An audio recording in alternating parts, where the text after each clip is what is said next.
because it was live streamed, you can see the YouTube comments as they were being posted. They go from "Welcome to Hillsborough, Isco," "I hope you do a great job," that kind of thing, to "Somebody please stop him talking so quickly." The awkwardness. Any writer of The Office couldn't write that as well as it went. Hello and welcome to the Second Tier Podcast. I'm Ryan Dilks and I'm joined by the Miss Elizabeth to my macho man Randy Savage. It's Justin Peach. Good day to you, Ryan. Oh, Justin Peach. I have been looking forward to this episode. 2023, we're at the end of it now. We've had some brilliant moments, we've had some awful moments, but as we always get in the Championship, never fails to deliver. We have had some top tier WTF moments this year, haven't we? Yeah, huge moments that make you almost do a long blink and go, huh? What? Did that happen? I don't know. What's going on? It makes you question your existence, and, it's a good time. It's a good time. It's a very good time. It really is. And you know what? I'm going to go out on a limb here and say we've had some of the biggest WTF moments we've ever had in the time that we've been doing the podcast anyway. I'm just looking at the top four in particular here. They are just absolutely mental. Do you want to explain what WTF means for those who aren't common practiced in the slang terms of youth? Yeah, if you're not down with the Urban Dictionary, WTF stands for what the fart? No, it stands for the F word.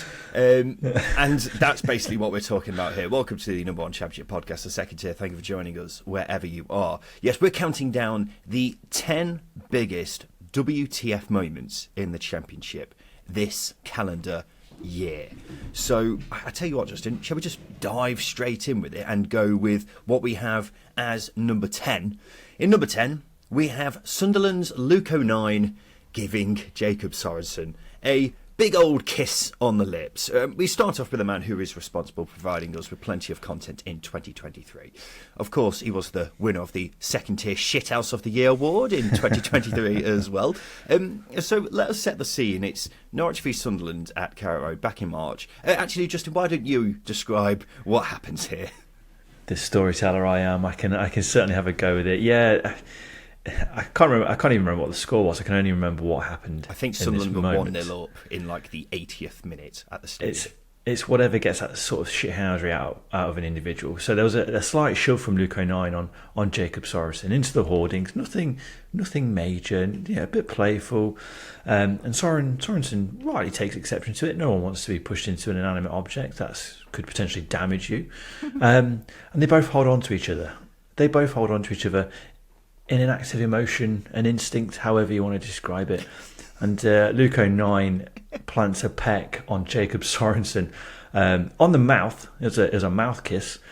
And Sorensen then grabs Luke O'Nien by the throat, either happy to crack on with whatever comes next, or very unhappy about this sincere act of shithousery. Yeah, it's like he has a split moment where he's like, oh, should we do that again? And then he's like, actually, no, I didn't like that. I remember watching this at the time and thinking, did he just kiss him? And then Sky showed a replay and it was like, he did. He gave him a little peck on the lips. And I love the change in facial expressions from O'Nien. He goes from grinning devilishly beforehand, gives him a smack on the lips, and then his face is stern as anything, like, I don't know what you're talking about. I don't know what you think I just did. What happened? It's like he knows he's rent-free in Sorensen's head. And Sorensen's reaction is, great as well. He's just bemused, then puts his hand around his neck in anger. It's just top-tier shithousery, isn't it? It really is. Again, it's the sort of shithousery that you almost need within your team. Every team needs one, but I don't think anyone does it quite as good as Luke O'Nien. I can't remember too many players planting kisses on opposition players to piss them off. It's a very rare act of shithousery, and I think it was executed perfectly. It absolutely was. Honourable mention as well for him jumping on Alex Scott's back during a counter-attack as well and forcing him to give him a piggyback. Believe it or not, that won't be the last time O'Nien features on this list. I don't want to give anything away, but Yeah, he's one of those who could have a bit of a list of his own, couldn't he? But an episode of his own. Yeah, basically. Let's go to number 9, Justin. That is Wigan not paying players. Now, it feels like a long time ago that Wigan were in the Championship, but of course they were this year. And one of the reasons why they're not in the Championship anymore is because they kept getting points deductions for not paying players. They failed to pay them 5 times last season. And each time the club came out and said, "Oh, sorry about that. This won't happen again," for it to then happen again the month after. It was absolutely farcical, wasn't it? Yeah, it was a clown show really from the owners, and the board and the communication from the club was, they were being fed awful mistruths, shall we say, from the ownership at the time. It was chaotic. It was ridiculous, and it's one of those things where it happens the first time. You can almost excuse it. You can go, okay, these things do happen. You can sometimes not get paid on time at a workplace. As long as it doesn't happen again, it's a mistake.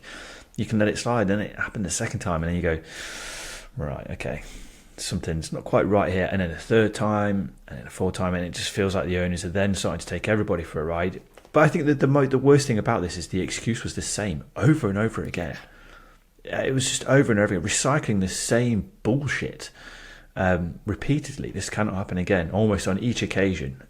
It was absolutely bonkers, bizarre. And, Wigan nearly went out of existence because of it. It was ridiculous. Yeah, this cannot happen again until next month when it does happen again. And we kept saying, didn't we, that this is probably going to happen again, even though, the owners were saying that it wasn't. And the confusing thing was as well, they were paying some players at the time, but not paying all of them. It was so confusing. So, it's bad when one of your own players goes on LinkedIn and puts out a post criticising the owners. But that's what happened with Stephen Coulker, who was a defender there at the time. He said, "I might buy a football club next week, put my sponsorship all around the stadium, sign loads of players, promise the fans I am committed, and then when it comes to payday, just pay 5 or 6 players who I think are an asset to the club." Could you imagine? Again, my thoughts are with the good people of Wigan. You deserve better. It's a very sad state of affairs. I'm not sure I've ever seen a player come out and have a go at the owners like that on social media, let alone LinkedIn. LinkedIn's the weird aspect of that, but I think Stephen Coulker pretty much nailed everything there, really, really well. And they took Wigan, the people of Wigan, for a ride. They took the players for a ride, the staff at the club as well. It's just repeated lies, and as I say, I think a player, if you're not getting paid, you have a right to voice your issue with it. I think anybody does, and I think hopefully it doesn't happen again. But if it does, I think more players should have a voice in these scenarios, because we've seen it a couple of times in the last few years. These things happen, and I think players do need to stand up and be the communicator, because the clubs don't do it, and rightly so, because when you're ran by liars, they tell lies. Simple. Yes, liars do tend to lie. Let's go to number 8 in our countdown of the top 10 WTF moments of 2023. And the next 3 are all managerial involved ones. And we'll start off with this one, with Chris Wilder's reign at Watford. Now, when he came in, he had one task: get Watford into the playoffs. They had previously had Slaven Bilic in charge, Rob Edwards, of course, before that, which went very well.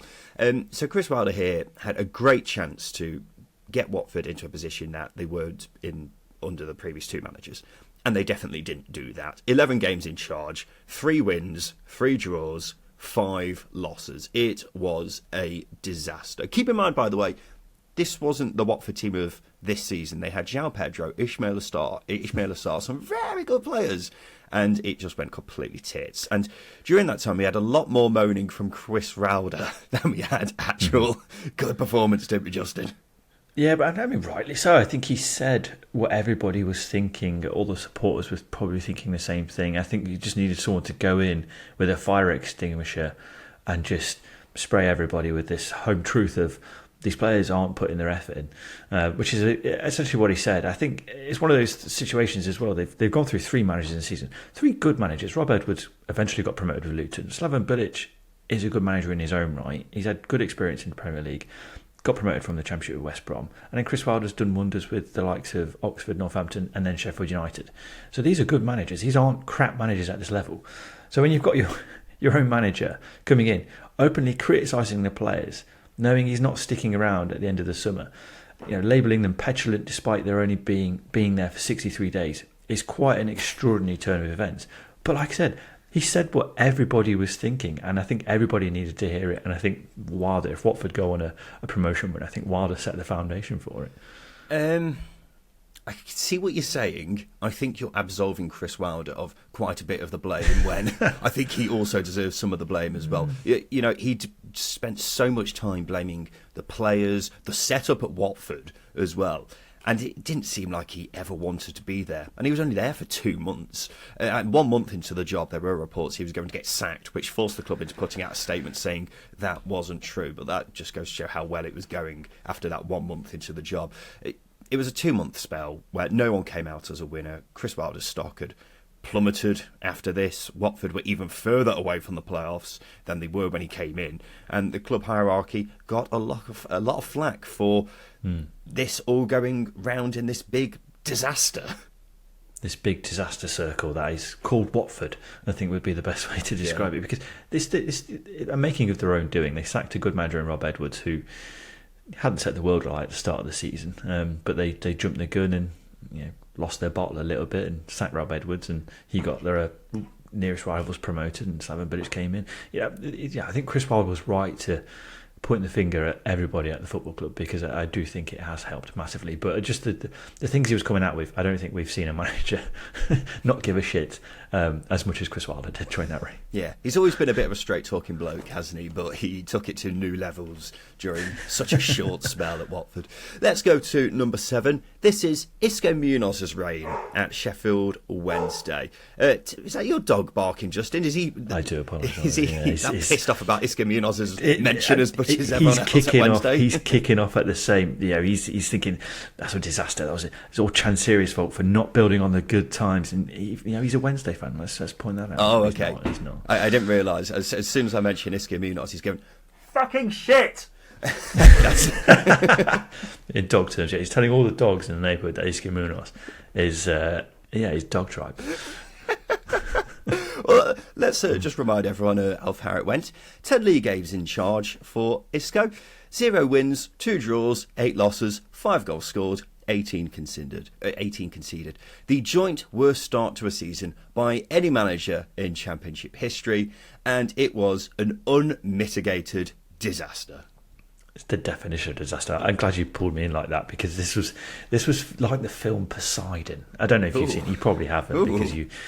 But for me, the ship was bowled over upside down at the moment Munoz was employed, whatever the nautical term is for ship being upside down, and there was no way of correcting it. There was no way Munoz was going to correct it, because Chansiri stirred this nightmarish pot of nightmares, shall we say? Yeah, good. Again, I'm very eloquent here. And Munoz just wasn't clearly the guy to get it. And not least as well, he's got the tactical nous, or as much tactical nous as a doorknob. His constant battles with local media were awkward to listen back to as well. And I should know, but I don't know. I don't know who had the worst championship or joint worst championship start as a manager. Was it Kenny Jackett? I think or Alan it Stubbs? was Bolton, actually, a few years ago. I can't remember who was in charge there at the time, but for anyone to even match that was impressive. But I genuinely think this is the worst reign of any manager in the Championship.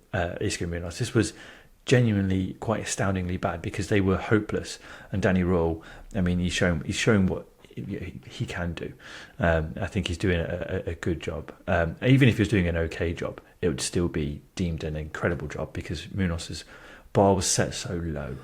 Well, it was a very, very low bar, wasn't it? And I remember when this appointment was announced, we both said, this doesn't seem like a good idea, because even though he got Watford promoted, he was doing it with an extraordinarily talented squad. And, the old tactic was pass to Ismail Assar and let's see what happens. And it worked very well. But Sheffield Wednesday didn't have Ismail Assar. So that was always going to be a bit of a problem. And obviously he wasn't helped by what happened in the summer, and Wednesday just being very ill prepared with the squad for this Championship season.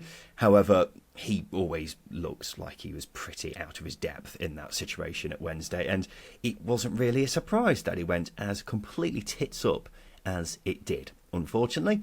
Let's go to number 6, and this is a bit of a positive one, Justin. It's Neil Warnock coming out of retirement and saving Huddersfield Town. The thing is, Neil Warnock has come out of retirement before, so that bit is not so much of a surprise. But to save Huddersfield from the impending doom of relegation was mind-blowing. They had 9 games remaining. They were 6 points from safety, had only won 1 from their previous 13. Warnock had been there for 6 games, and it looked like even he was struggling to turn things around. But why did we even worry? He won 6 of his final 9 games. 6 from 9, after only winning 1 from 13 prior to that. He won as many games as his 15 in charge as the 2 managers before him. It was just a mind-blowing turnaround, Justin.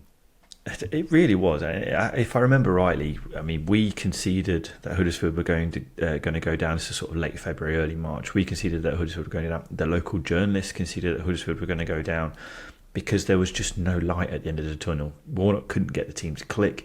And then the international break came and things started to get slightly better just before the international break. And then international break came, reset, and they just went. They went and they went and they went.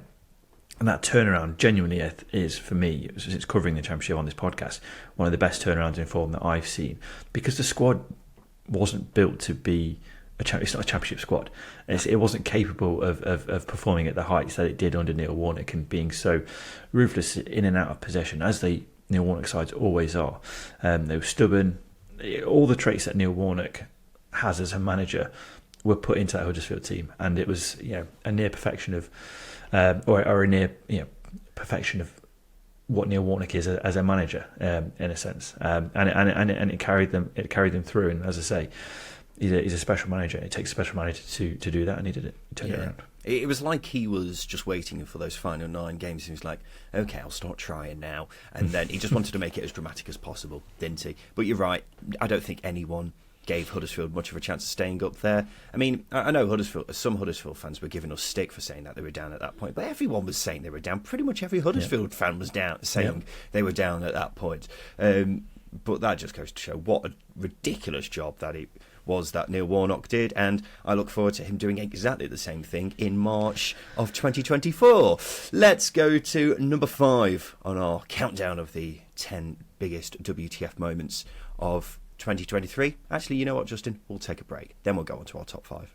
Welcome back to the Second Tier Podcast. This is our countdown of the top 10 WTF moments of 2023, and we're on to number 5 now, and this one is a bit of a different kind of a WTF, isn't it? It's Luton Town's promotion to the Premier League. The reason why it's a WTF moment is because it's the sheer shock at the achievement by Luton Town over several years, and this was the culmination of it, wasn't it? Because keep in mind, they weren't being tipped for promotion by anyone last season, except maybe someone on this podcast. Don't want to name any names. Don't think for a second that it was Justin. But Luton going from the Conference to the Premier League in 10 years is just such a WTF achievement that I can't see it being topped again for a long time.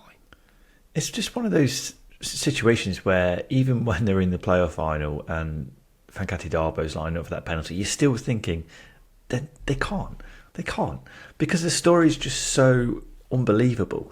And I know we can really big it up and sing the praises quite often, but to go from non-league football, the brink of existence, non-league football, and then coming back through the Football League is just ridiculous. And then to be able to compete with teams with higher budgets than them, you got the likes last season when Luton did go up, the likes of Norwich, Watford, West Brom, the teams with big budgets with parachute payments.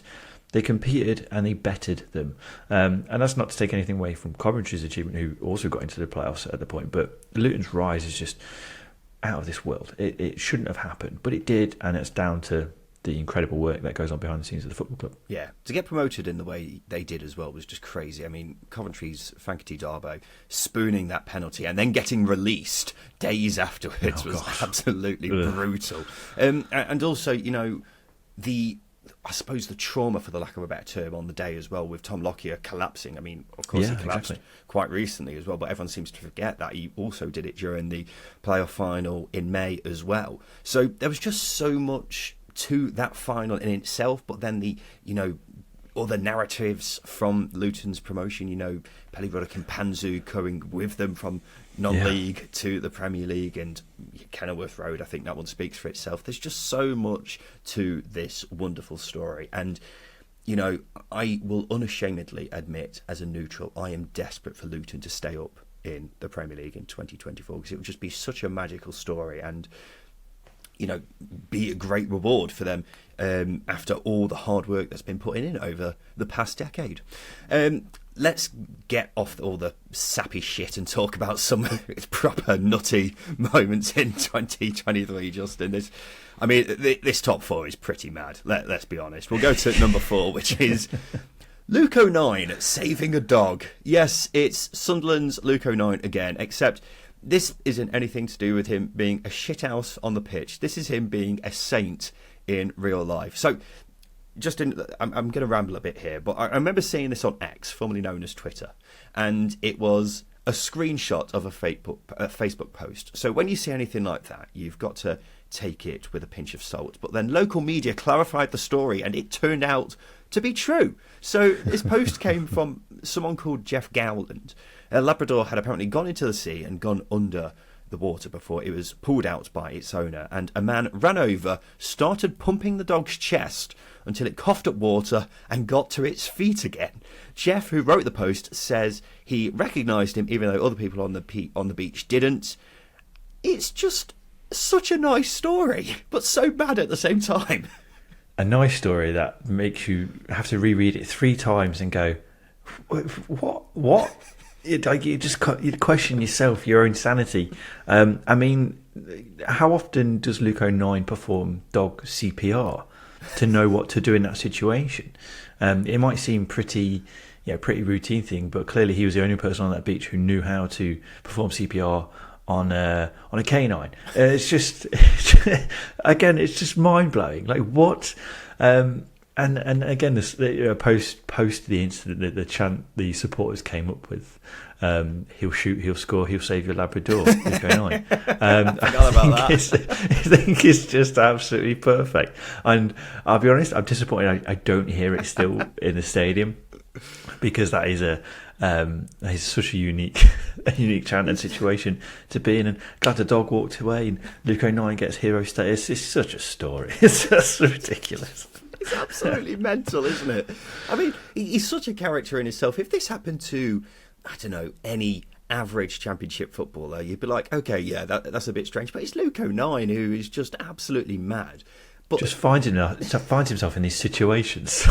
He's a dog avenger. It's like, how do you get into these situations, Luke? It's just absolutely brilliant. Oh God. Let's go to number 3.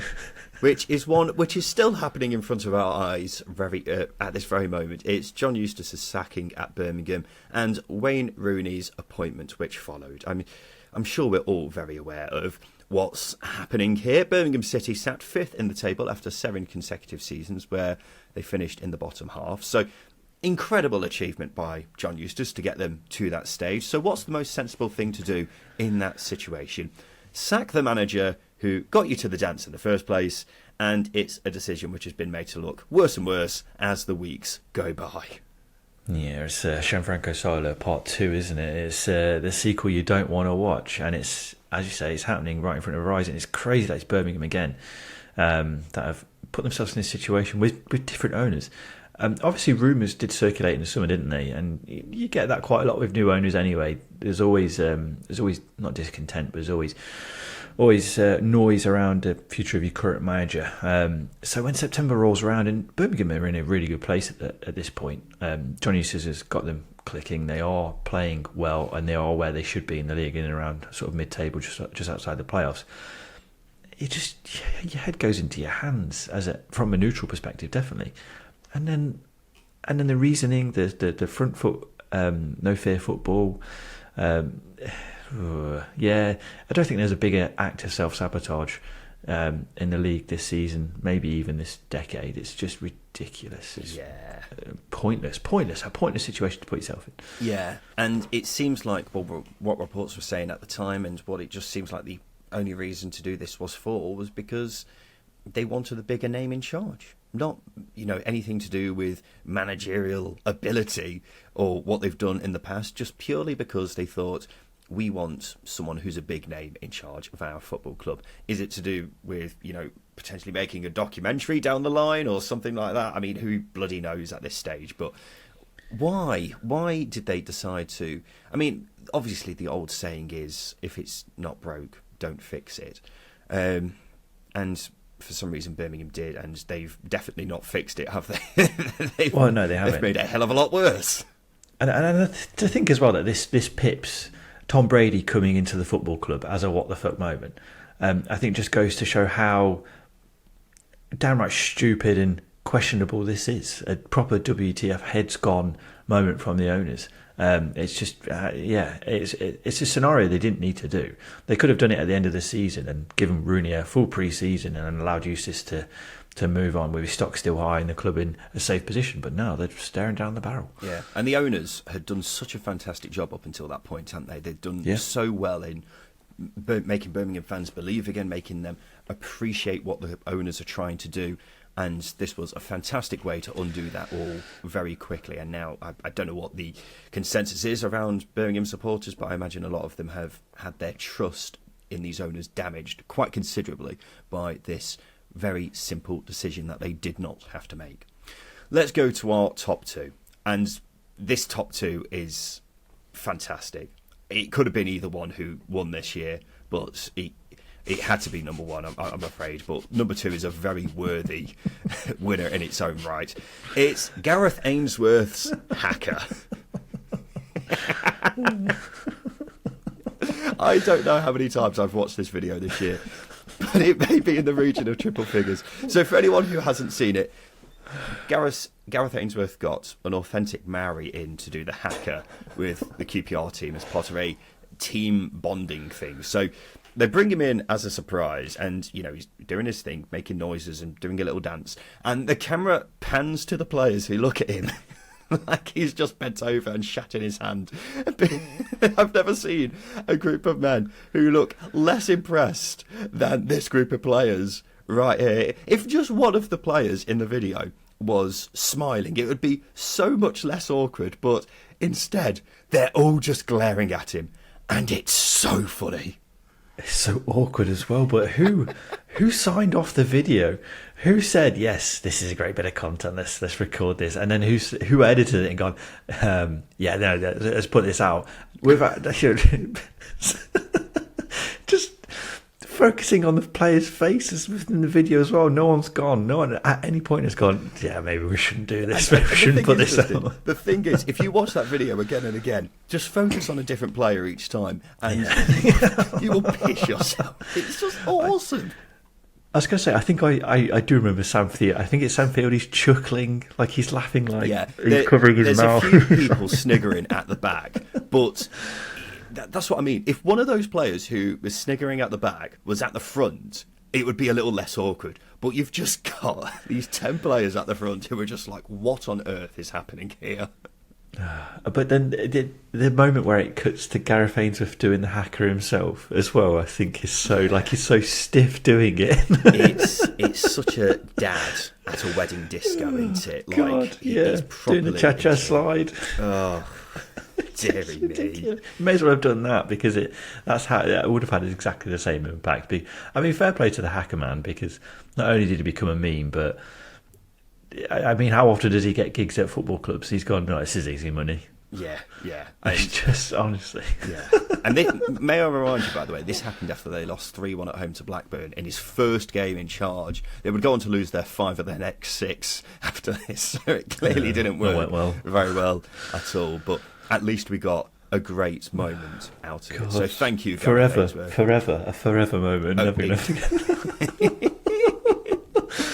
His spell at QPR was an absolute shambles, but we got that, and that's the greatest thing that he's given us potentially ever. Let's go to number one, Justin. Number one is Davon Chansiri's press conference welcoming Isco Munoz to Sheffield Wednesday. Davon Chansiri had to feature on this list somewhere. In truth, we could have made a whole list of WTF moments dedicated to Davon Chansiri himself, the Sheffield Wednesday owner. Darren Moore's sacking, the various statements he released over the course of 2023, announcing he was no longer funding the club anymore, and then funding the club not long afterwards. However, he out-Chansiri'd himself with the Isco Munoz press conference. Do you remember where you were when this happened, Justin? It's like JFK's assassination. I remember where I was during that Chansiri press conference. Yes, I don't think I specifically remember where I was, but I remember just the chaos ensuing online afterwards. It is one of those moments where you just like your jaw just it's like slightly down from its usual position. Like you're just like, oh God, this isn't good. This is not good. I remember where I was because I'd just come home from somewhere. I can't remember where it was. And I just looked on Twitter and suddenly I saw loads of Sheffield Wednesday accounts saying, this is a disaster. So I suddenly realised what was happening. Sheffield Wednesday were live streaming the press conference of Isco Munoz's unveiling. And I tuned in and it was wonderful. And thanks to the wonders of modern technology, the whole press conference is still on YouTube now. And the best bit of all, ladies and gentlemen, because it was live streamed, you can see the YouTube comments as they were being posted at the time. And it is fantastic. They go from welcome to Hillsborough, Isco, I hope you do a great job, that kind of thing, to somebody please stop him talking so quickly. I promise you, ladies and gentlemen, if you go onto that video and look at the comment section from any moment between the 8-minute and 15-minute mark, it is so funny. Every single comment is about Chansiri, please stop talking. Here's just a handful from 9 minutes, 45 seconds. This has got beyond cringy now. Chansiri, please stop talking. You're ruining this. We're getting relegated. Isco looks like he's being held hostage. He does.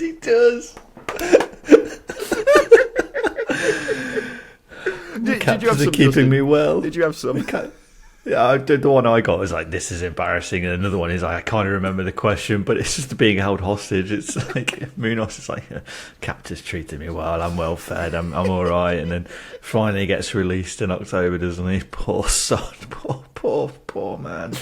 And I know we berated him already in this episode, but let's be honest, like if your press conference has been likened to a kidnap video, your tenure is not going to get off to a good start, nor is it going to sustain consistency. And I know we can laugh about it now because Wednesday there is light at the end of the tunnel because Danny Rawley's doing a great job, but from a neutral perspective, that genuinely was toe curling awkwardness and hilarious. My heart can't take this. We haven't even talked about what actually happened in the press conference yet. No. So the press conference starts. Isco Munoz gets asked one question. The next question is asked to Chansiri. He talks for 3 minutes about why he picked Isco, how difficult it was finding the right man. All fairly normal for a press conference. One comment at this point says, good to hear the chairman speaking live in English. You are about to regret saying that, good sir. He gets another question about Darren Moore, and his answer is 10 minutes long. He starts ranting about how he was right to sack him, and he's doing what he can to defend the club after a statement about speculation that Moore left because the pair had fallen out over the transfer budget. Chansiri was basically saying that's not true. Do we believe him? Don't know. He then brings up Carlton Palmer, and the whole thing really goes off the rails. The next 7 minutes are Chansiri accusing Carlton Palmer, formerly of Sheffield Wednesday, of course, of damaging the club, being an attention seeker, hiding behind social media. It's so painstakingly cringeworthy. And the whole time, you've got Isco Munoz sat next to him, looking so awkward. No idea what he's meant to be doing in this situation. It's absolutely fucking quality. Munoz looks like someone who's gone to their friend's house and their parents giving their friend an absolute bollocking, and Munoz is just sat there like, Okay, I'm going to go home now.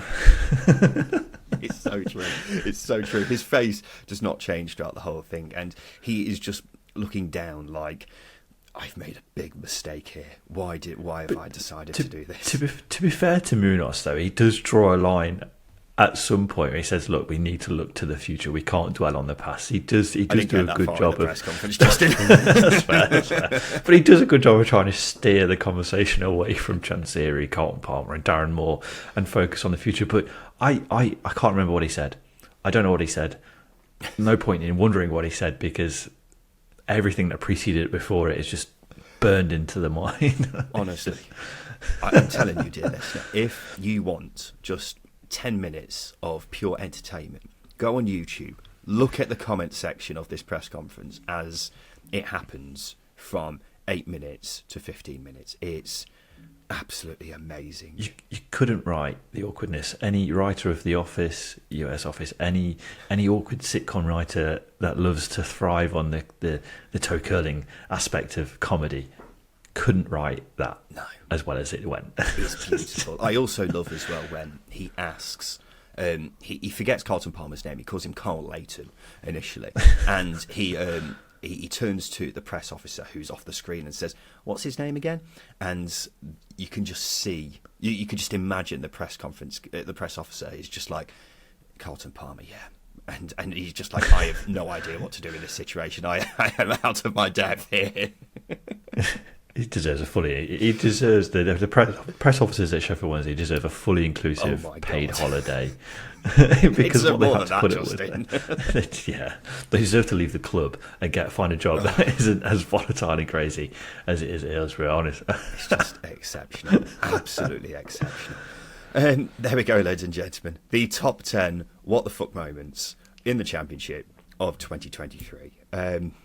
I mean, will we ever see a year like this? I sure hope so, because if we have a press conference or the hacker like we had again in 2024, then my God, it's going to be a bloody good year. But ladies and gentlemen, this has been the Second Tier Podcast. This has been our top 10 what the fuck moments of 2023, and we'll be back again very soon. I've been Ryan Dilks. I've been Justin Peach. And a big thank you for listening.